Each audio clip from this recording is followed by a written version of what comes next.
믿음은 바라는 것들의 실상이요 보이지 않는 것들의 증거니 선진들이 이로써 증거를 얻었느니라. 믿음으로 모든 세계가 하나님의 말씀으로 지어진 줄을 우리가 아나니 보이는 것은 나타난 것으로 말미암아 된 것이 아니니라.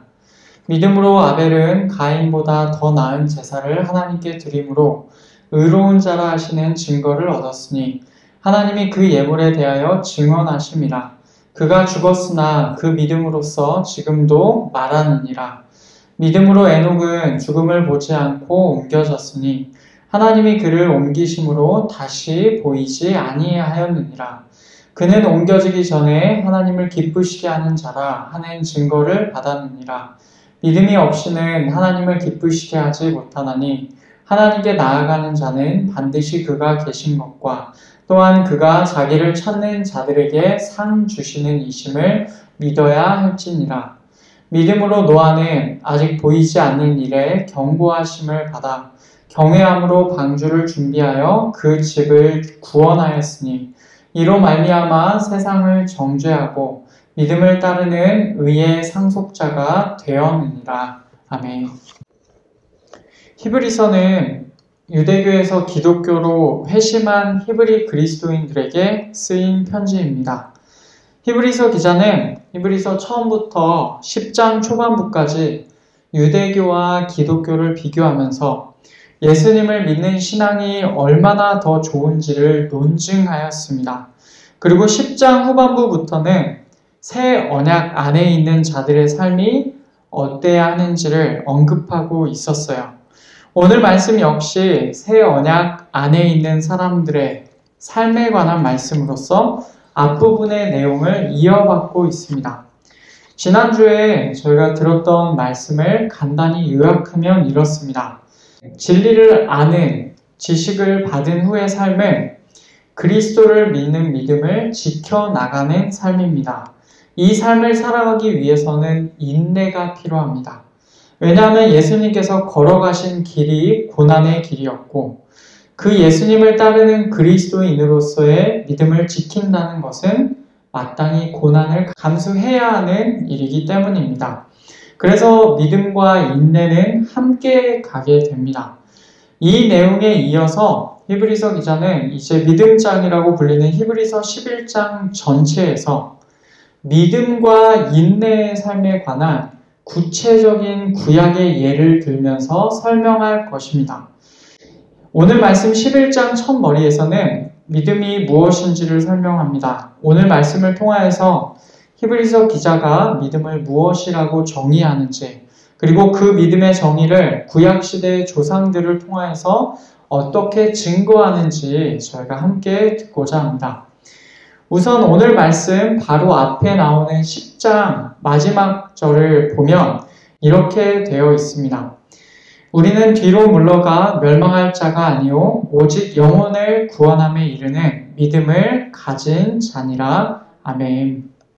우리는 뒤로 물러가 멸망할 자가 아니요 오직 영혼을 구원함에 이르는 믿음을 가진 자니라. 이렇게 말을 하죠. 히브리서 기자는 자신을 포함하여 이 편지를 받아보는 히브리 그리스도인들을 이렇게 정의합니다. 믿음을 가지고 영혼의 구원 안으로 들어가는 자들이다. 이것은 나아가서 여기 있는 우리도 그런 사람이다 라는 것을 말해줍니다. 그렇다면 이 내용을 들은 사람들에게 믿음이 무엇이냐 라는 질문이 나올 수 있지 않겠습니까? 정확히 믿음이 무엇이기에 그것을 왜 지켜야 하는지에 관하여서 의문을 가질 수 있습니다. 그래서 오늘 말씀 1절은 이렇게 시작하면서 믿음을 정의합니다. 믿음은 바라는 것들의 실상이요 보이지 않는 것들의 증거니. 아멘. 여기서 언급되는 믿음이란 바라는 것들의 실상이고 보이지 않는 것들의 증거입니다. 표현 자체는 어려운 단어는 아니에요. 그런데 그 의미는 추상적이고 난해할 수가 있습니다. 이 표현을 직역해보면 이렇습니다. 믿음은 소망하는 것들의 확신, 보이지 않는 것들의 증거다. 믿음의 첫 번째 정의는 소망하는 것들의 확신이고 두 번째 정의는 보이지 않는 것들의 증거입니다. 우선 첫 번째 정의를 보면 이렇습니다. 바라는 것들의 실상이다 라는 거죠. 여기서 실상이다 라는 표현은 본질이라는 뜻도 되고 확신이라는 뜻도 될 수가 있습니다. 그러면 이렇게 되겠죠. 소망하는 것들의 본질, 소망하는 것들의 확신입니다. 본질과 확신, 이 둘 중에서 본질보다는 확신이라는 표현이 믿음의 개념과 더 직접적으로 연결되는 것 같습니다. 그래서 풀어서 말하면 믿음의 첫 번째 정의는 소망하는 것들을 확신하는 것입니다. 소망하는 것들이 있는데 그것들을 확신하고 강하게 붙잡는 것이 믿음이다라는 말이죠. 당연히 소망하는 것들은 아직 이루어지지 않은 것들이니까 이 믿음은 미래라는 방향성을 가지고 있습니다. 다음으로 두 번째 정의는 이것입니다. 보이지 않는 것들의 증거. 이 말은 믿음이 보이지 않는 것들에 관한 증거가 된다라는 말입니다. 보이지 않는 것들이 있는데 믿음은 그것들을 증명해 보이기 위한 근거가 된다라는 말이죠. 이것이 무슨 말입니까? 뒤집어서 말해보면 믿음을 통해서 보이지 않는 것들이 실제로 존재한다라는 사실이 드러나게 된다. 실제로 보이지 않는 것들이 실제로 존재한다는 것이 믿음을 통해서 드러나게 된다라는 말입니다. 결국 이 두 정의를 종합해보면 믿음은 이미 얻은 것, 이미 가지고 있는 것에 관한 내용이 아니에요. 믿음이란 아직 얻지 못한 것, 아직 주어지지 않은 것에 관한 것입니다. 그 믿음의 대상은 아직 가지지 못했지만 언젠간 얻게 될 것이라고 소망하는 것들입니다. 그리고 믿음의 대상은 눈에 보이지는 않지만 실제 존재한다고 알려진 것들이에요. 그래서 믿음은 소망하는 것들이 언젠가 이루어질 것을 확신하는 것이고 믿음을 통해서 보이지 않는 것들이 언젠가는 명백하게 드러나게 될 것입니다. 여러분, 이 내용은 로마서 8장의 말씀과 상당히 비슷한 맥락을 가지고 있어요. 로마서 8장 24절 25절 우리가 소망으로 구원을 얻었음에 보이는 소망이 아니니 보는 것을 누가 바라리요. 만일 우리가 보지 못하는 것을 바라면 참음으로 기다릴지니라. 아멘. 만약 소망이 보이는 것이라면 그것은 더 이상 소망이 아닙니다. 그러니 보이지 않는 것들을 소망한다면 지금 당장에 보이지 않기 때문에 그것을 온전히 알고 깨닫게 될 때까지 참고 인내하는 수밖에 없습니다. 여러분, 이것이 믿음이에요.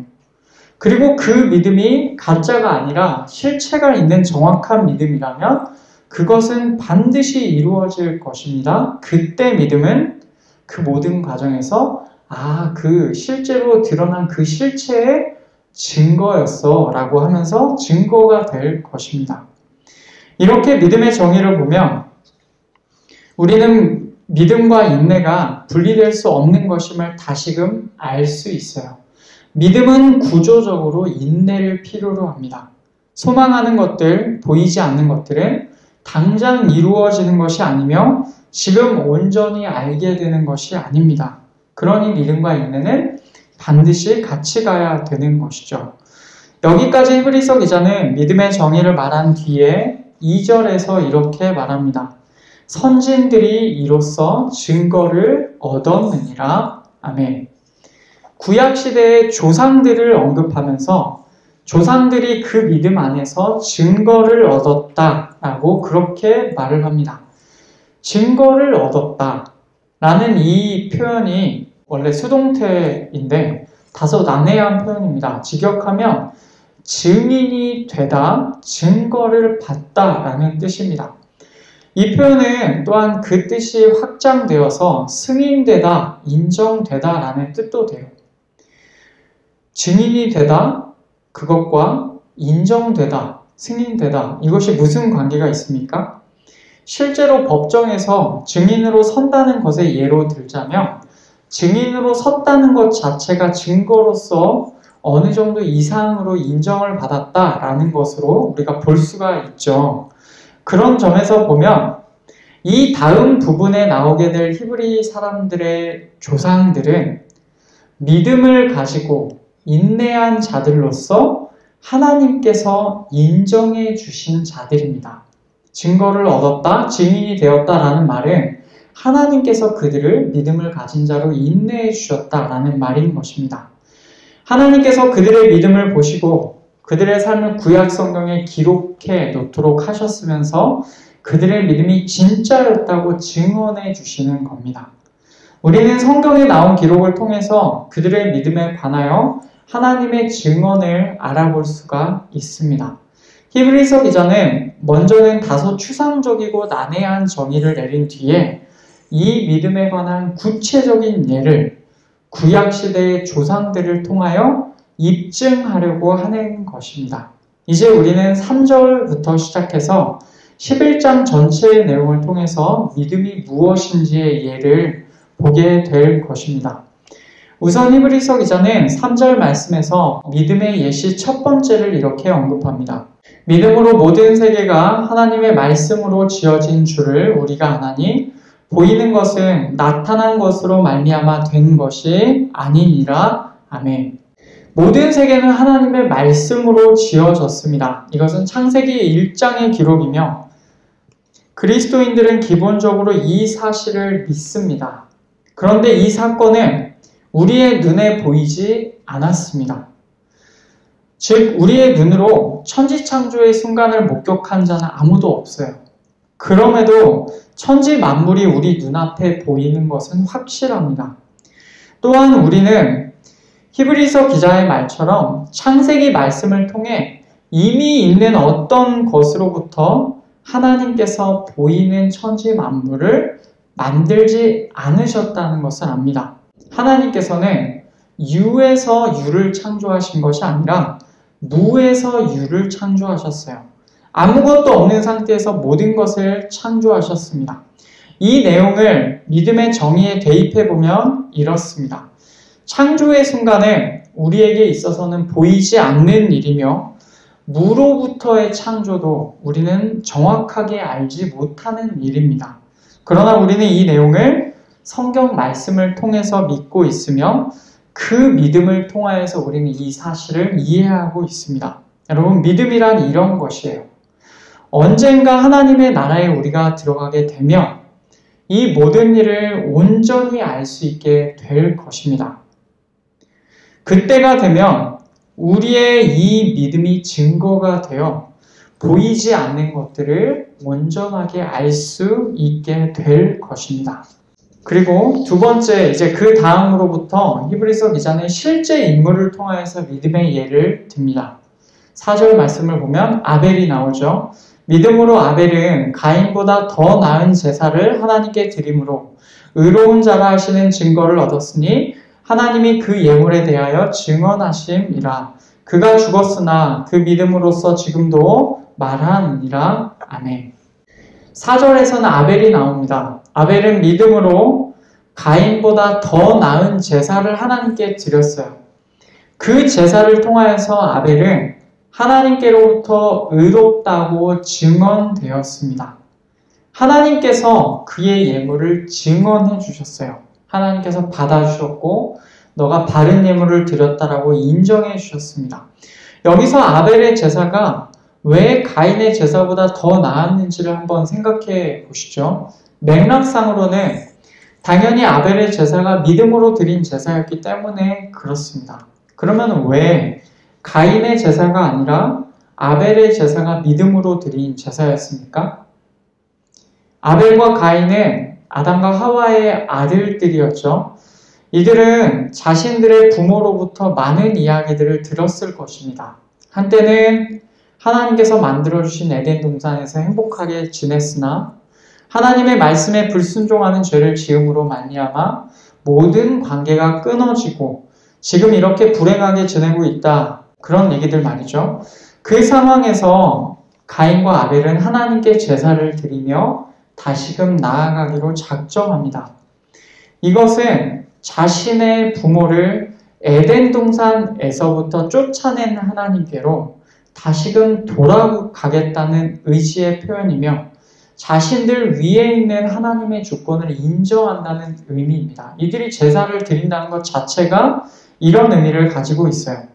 그렇게 가인과 아벨은 하나님께 제물을 드립니다. 창세기 4장 3절과 4절을 보면 세월이 지난 후에 가인은 땅의 소산으로 제물을 삼아 여호와께 드렸고 아벨은 자기도 양의 첫 새끼와 그 기름으로 드렸더니 여호와께서 아벨과 그의 제물은 받으셨으나. 아멘. 가인과 아벨이 드린 제사에 관하여서 다양한 해석이 존재합니다. 그런데 여기서는 히브리서 말씀이 주가 되기에 그 내용만 좀 살펴보고자 합니다. 가인은 땅의 소산으로부터 드렸고 아벨은 양의 첫 새끼와 기름으로 드렸어요. 이 표현을 좀 더 살펴보면 가인은 땅의 열매로부터 드렸지만 아벨은 양의 처음 난 것과 그것들의 기름으로부터 드렸다라고 그렇게 말할 수 있습니다. 창세기 기자의 의도가 조금이나마 느껴집니까? 아벨의 제물을 부연 설명하면서 처음 난 것을 강조하고 있죠. 구약에서 처음 난 것의 의미를 일관적으로 어떻게 보고 있는지를 기억해 보면 아벨의 이 제물이 의미 없는 표현은 아닐 것입니다. 즉 아벨은 자신이 할 수 있는 정성을 다해 보이지 않는 하나님께 제물들을 드린 것처럼 보여요. 아벨은 진정으로 하나님과의 관계를 회복하고자 하는 열망이 있었던 것 같으며 하나님께서는 이것을 그의 믿음으로 여겨주시고 믿음을 받아주셨습니다. 바로 이 점에서 아벨의 제사와 가인의 제사가 달랐던 것 같고 아벨의 제사만 하나님께서 받아주신 것입니다. 아벨은 이 믿음으로 말미암아 하나님께 의롭다라고 증언받았습니다. 5절 말씀을 보면 이제 히브리서 기자가 에녹의 예를 듭니다. 믿음으로 에녹은 죽음을 보지 않고 옮겨졌으니 하나님이 그를 옮기심으로 다시 보이지 아니하였느니라. 그는 옮겨지기 전에 하나님을 기쁘시게 하는 자라 하는 증거를 받았느니라. 아멘. 에녹은 죽음을 보지 않은 채로 옮겨졌습니다. 하나님께서 그를 옮겨주셨죠. 그로 인하여서 이 땅에서 발견되지 않았어요. 그는 옮겨지기 전에 하나님을 기쁘시게 하였다는 것이 증언되었습니다. 창세기에서 에녹에 관하여서 많은 기록이 남아있지는 않아요. 그러나 창세기 5장 24절 이렇게 보면은 이 내용만 좀 나옵니다. 에녹이 하나님과 동행하더니 하나님이 그를 데려가심으로 세상에 있지 아니하였더라. 아멘. 오늘 히브리서 본문에서는 에녹이 하나님을 기쁘시게 하였다는 것이 증언되었다라고 말을 해요. 근데 이 구절에서는 하나님을 기쁘시게 했다는 내용이 어디 있습니까? 없죠. 그런데 원문을 좀 추적해보면 동행하였다라는 표현이 기쁘시게 하였다는 표현과 연결이 됩니다. 하나님과 동행하였다라는 표현을 히브리어로 하면 하나님과 함께 걸어갔다라는 표현인데 이 표현을 헬라어로 번역하면서 하나님을 기쁘시게 하였다라는 표현으로 옮겼습니다. 헬라어에서 단어나 표현이 부족하여서 이렇게 번역한 게 아닙니다. 여기서 말하는 헬라어는 70인경을 말하는데 이 번역은 우리에게 에녹이 어떻게 믿음으로 살았는지를 보여주고 있다라는 생각이 듭니다. 에녹은 그의 인생길에서 300년을 하나님과 함께 걸었고 이것이 곧 에녹의 믿음을 보여줍니다. 보이지 않는 하나님과 함께 그의 인생길에 오랜 시간을 함께 걸었어요.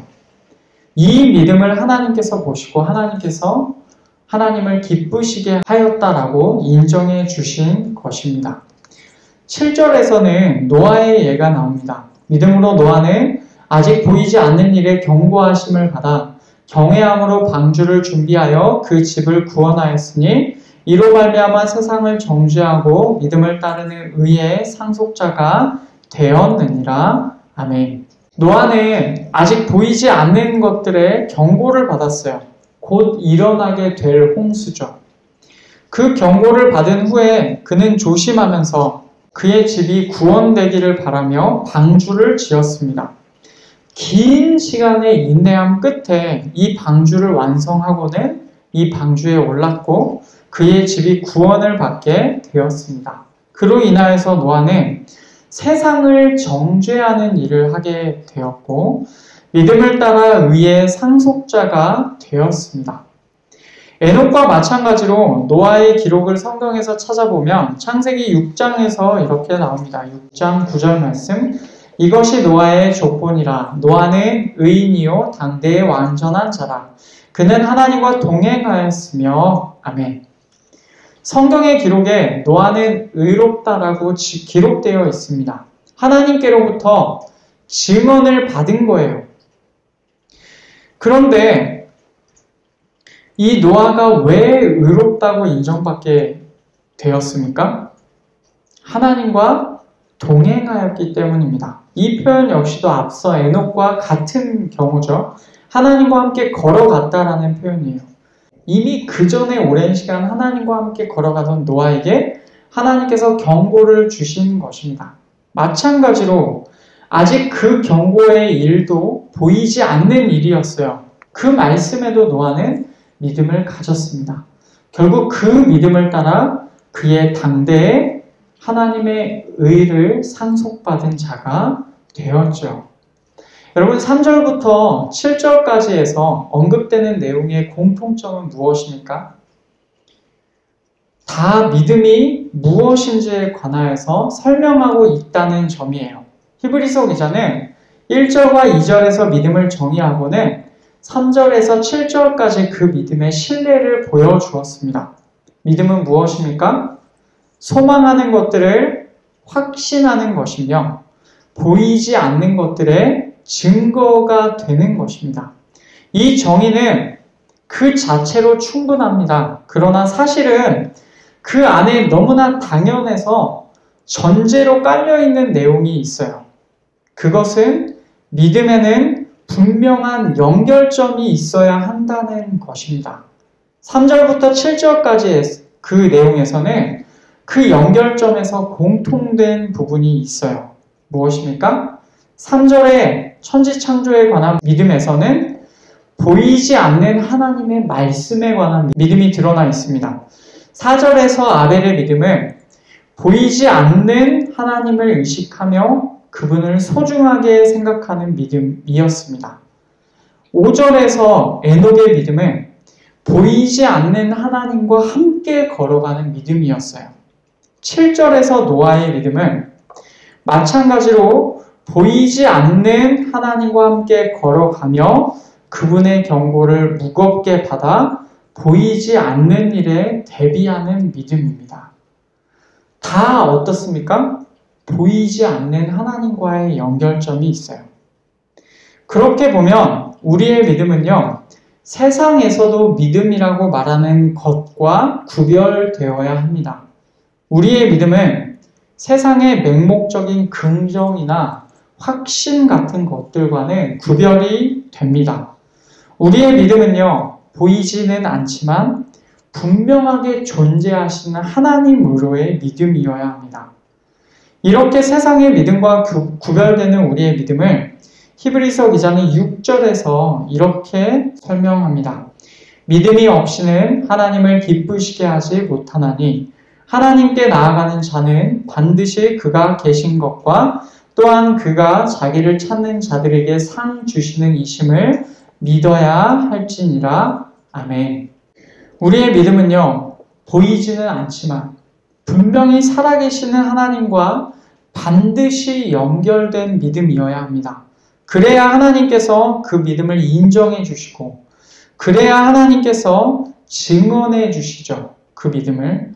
그렇게 우리의 믿음은 하나님과 연결되어 있어야 합니다. 하나님의 살아계심을 믿고 난 다음에 거기서 끝이 아니라 이 믿음은 구체적으로 에녹과 노아처럼 하나님과 함께 걸어가는 것으로 이어져야 합니다. 앞에서도 보았듯이 그것은 하나님을 기쁘시게 하고 하나님께 증언받게 되는 믿음의 모습입니다. 우리가 그렇게 하나님과 함께 우리의 인생길을 걸어가고 하나님을 기쁘시게 하면 우리는 반드시 하나님께로부터 진정한 믿음이라고 인정하심을 받게 될 것이며 우리 역시도 구약의 위인들처럼 하나님께로부터 증언받게 될 것입니다. 그리고 마침내 하나님께서는 우리의 소망하는 것들을 상으로 주실 것이죠. 여러분, 그러면 오늘 이 말씀이 우리에게는 어떤 의미가 있겠습니까? 가장 깊이 생각해 보아야 할 것은 우리의 믿음에 연결점이 있어야 한다는 것입니다. 보이지 않으시지만 그럼에도 분명히 살아계시는 성삼위 하나님과의 연결점이어야 합니다. 당연한 말이지만 삼위 하나님께서 우리의 구원을 위하여 행하신 일을 우리가 알고 믿어야 해요. 우리의 믿음은요, 그저 내가 바라는 것들이 반드시 이루어질 거다, 믿으면 이루어진다 라는 식의 자기 최면식의 믿음이 아닙니다. 성경을 통한 바른 지식 위에서 살아계신 삼위 하나님과 연결되어야 합니다. 또한 오늘 말씀은 우리에게 큰 도전을 줍니다. 그것은 우리 삶에서 하나님이 보이지 않는다고 하나님께서 안 계시는 것이 아니라는 것이죠. 우리는 하나님을 믿는다고 하지만 우리 삶에 조금이라도 환난이 오거나 인내가 필요한 상황이 되면 하나님 어디 계십니까? 하나님 뭐 하십니까? 하나님 살아계십니까? 라는 질문들을 던지며 하나님을 의심하곤 합니다. 그러나 믿음이란 소망하는 것들을 확신하는 것이며 보이지 않는 것들의 증거가 되는 것입니다. 여러분, 이것이 믿음이에요. 믿음 자체가 그런 것입니다. 다 보이고 다 알 것 같고 다 잡힐 것 같고 그런 것들에는 믿음이 필요하지가 않습니다.